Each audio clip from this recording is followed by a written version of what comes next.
오늘 본문에 들어서서 여호수아는 이제 자신의 생애가 다해가고 있음을 느끼면서 온 이스라엘에게 마치 모세가 했던 것처럼 고별 설교를 행하고 있습니다. 먼저 그는 그동안 하나님께서 온 이스라엘에게 베푸셨던 은혜를 상기시킵니다. 3절을 보면 다시 읽어드립니다. 너희의 하나님 여호와께서 너희를 위하여 이 모든 나라에 행하신 일을 너희가 다 보았거니와 너희의 하나님 여호와 그는 너희를 위하여 싸우신 이시니라 말씀합니다. 지금까지 이 가나안 정복 전쟁 전체를 한마디로 규정하기를 여호와 하나님께서 직접 싸워주신 전쟁이다라고 규정하고 있습니다. 그래서 여호수아가 말하고 있는 이 한마디 말이 바로 신앙인의 삶에 대한 가장 정확한 진술이다 이렇게 생각됩니다. 우리는 혹 나 자신의 힘과 재주로 살아온 것처럼 느껴질지라도 그 모든 배후에 하나님께서 역사하심이 있었습니다. 이것이 바로 신앙인의 하나님께 대한 고백이요, 이것이 진실이요 사실일 것입니다. 그리고 이것을 아는 것이 참 신앙인의 마음이라고 생각합니다. 이제 이 여호수아의 고별 설교에서 첫 번째로 강조하는 당부가 있습니다. 그것은 6절에 있는데요. 다시 한번 읽어드립니다. 너희는 크게 힘써 모세의 율법책에 기록된 것을 다 지켜 행하라. 그것을 떠나 우로나 좌로나 치우치지 말라 라고 당부합니다. 이 모세의 율법책을 히브리어로는 토라라고 합니다. 구체적으로 말한다면 창세기, 출애굽기, 레위기, 민수기, 신명기, 모세가 기록한 5개의 성경의 첫 책들입니다. 그래서 그 다음에 여호수아서를 비롯한 역사서들, 그리고 시편이나 잠언과 같은 시가서들, 그 다음에 이 선지자들의 글들, 선지서들, 이런 것들은 다 부록이라고 할 수 있습니다. 성경의 뼈대 중의 뼈대는 바로 창출 내민신 이 모세오경, 여기에서 모든 것이 출발하며 예수님의 말씀들도 가만히 살펴보면은 모세오경에서 이미 주어진 말씀들을 예수님께서 새롭게 각색해서 전하신다는 것을 우리가 알 수 있다고 생각합니다. 이 모세의 율법 토라 말씀, 즉 하나님의 이 생명의 말씀을 지켜라, 이것이 여호수아의 맨 처음 강조하는 마지막의 강조점도 이것이죠. 바로 하나님의 말씀을 기준으로 삼고 행하라, 바로 이러한 당부였습니다. 참 이것은 참으로 옳습니다. 이스라엘뿐만 아니라 오늘 신앙을 가지고 살아가는 우리도 이 하나님의 말씀만이 유일한 우리의 삶의 행동의 기준이 되어야 합니다. 그리고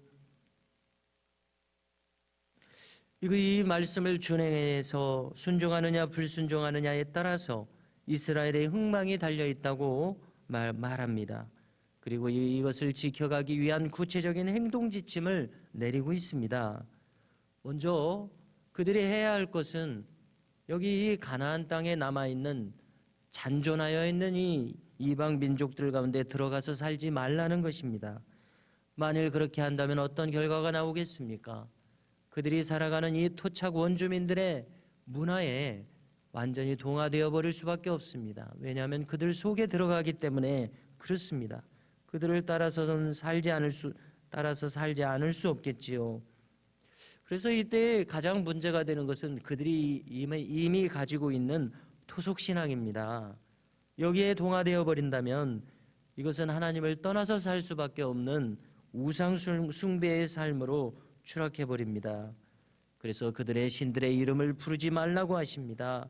그것들로 맹세하지 말고 그것들 앞에 절하지 말라라는 금령을 분명하게 내리고 있습니다. 10계명으로도 1, 2, 3계명을 지금 강조하고 있는 것 아닙니까? 그리고 참으로 이 백성이 해야 할 일은 한마디로 말해서 그들의 하나님 여호와를 사랑하는 일입니다. 그래서 우리가 신명기 5장의 쉐마의 말씀에서도 마음과 뜻과 정성을 다하여 온 힘을 다하여 하나님을 사랑하라는 이 한마디 말을 모세가 백성들에게 당부했었습니다. 여호수아도 당부하고 싶은 바로 한 가지는 이 한마디로 요약되고 있습니다. 너의 하나님 여호와를 사랑하라. 이 말 속에 모든 생명의 생명으로 향하는 길이 들어 있습니다. 다시 한번 이제 여호수아는 구체적인 행동 강령으로서 이방인과의 혼인을 금하라고 합니다. 자, 왜 그렇겠습니까? 이 인간의 삶을 보면은 혼인 관계에 의해서 인간은 가장 많은 변화를 경험하고 가장 중심적인 기준을 세우게 되기 때문에 그렇습니다. 그리고 결혼 상대방의 문화와 삶의 방식, 생각에 절대적으로 노출되게 됩니다. 그래서 우리는 이 성경에서도 이 결혼 관계에 부정적인 영향을 낳은 것으로 그 실례로서 솔로몬 왕의 예를 얼마든지 떠올리게 됩니다. 그가 이 주변 나라들의 문 나라들의 공주들과 정략 결혼을 할 수밖에 없는 그러한 선택을 감행했을 때에 그들이 평생 믿어왔던 우상들을 들여오지 않을 수 없는 그러한 자리로 떨어졌습니다. 어쩌면 그가 하나님을 믿는 진실한 신앙에 의해서 그것을 적극적으로 막고자 했을지라도 그 부인들이 평생 섬겨온 자신들의 이 문화에 해당하는 것을 숨어서라도 지켰을 것입니다. 우상을 끊어내지 못했을 것입니다. 몰래 그런 것들을 고수했을 것입니다. 그래서 이와 비슷한 이야기가 있는데요. 저 북유럽의 유명한 야만인들로서 바이킹들이 있지 않습니까? 그들에 대한 이야기입니다. 그들은 북유럽 전역을 다니면서 약탈을 감행하는 중에 처녀들도 사로잡아 와서 그들과 결혼해서 살게 되었다는 겁니다. 그리고 이제 그들은 다시 밖으로 배를 타고 떠나서 해적으로서의 삶을 살아가는 가운데 이제 그들의 땅에 남아있는 처녀들은 결혼했으니까 이제 자식들을 낳고 그곳에서 살게 됩니다. 자, 이때 결정적인 것이 있습니다. 그것은 그 결혼한 처녀들은 유럽 각국에서 사로잡혀온 기독교인들이었던 것입니다.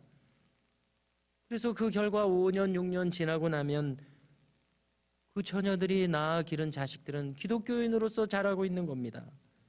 그래서 결국은 바이킹이 10년, 20년, 30년, 100년이 지나는 가운데 다 기독교화 되었다는 것입니다. 자, 이런 같은 맥락의 이야기가 또 하나 있는데요. 유대인들은 유명한 목의 중심의 사회입니다. 그래서 아버지가 유대인이더라도 어머니가 유대인이 아니면 그 자식은 유대인이 될 수 없고 인정도 되지 않는다는 것입니다. 그러나 반대로 아버지가 유대인이 아니더라도 어머니가 유대인이기만 하면 그 자녀들은 유대인으로서 성장한다는 것입니다.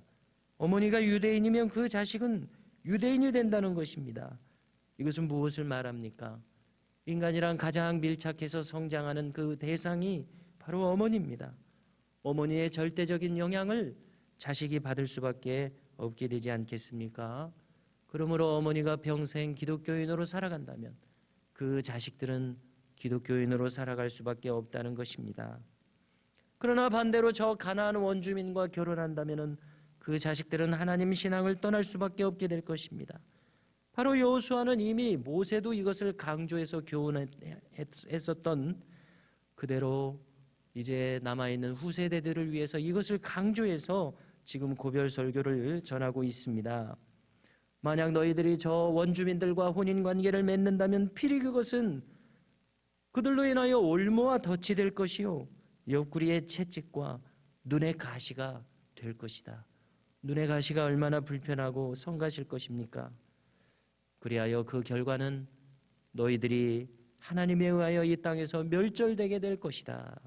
이렇게 경고하고 있습니다. 이제 오늘 말씀 마지막에서 14절에서 여호수아는 하나님께서 그동안 말씀하신 선한 말씀이 다 응하지 아니하였더냐, 그대로 다 응하였다라고 말하면서 계속해서 하나님 말씀에 순종한다면 그들에게 이 선한 말씀이 계속해서 응하는 복된 삶을 살게 될 것이다. 그러나 경고하기를 반대로 행한다면 방금 거론한 이 불길한 말씀들이 그대로 응할 것이다, 반드시 응할 것이다 말합니다. 성도 여러분, 이것은 우리에게도 마찬가지 아니겠습니까?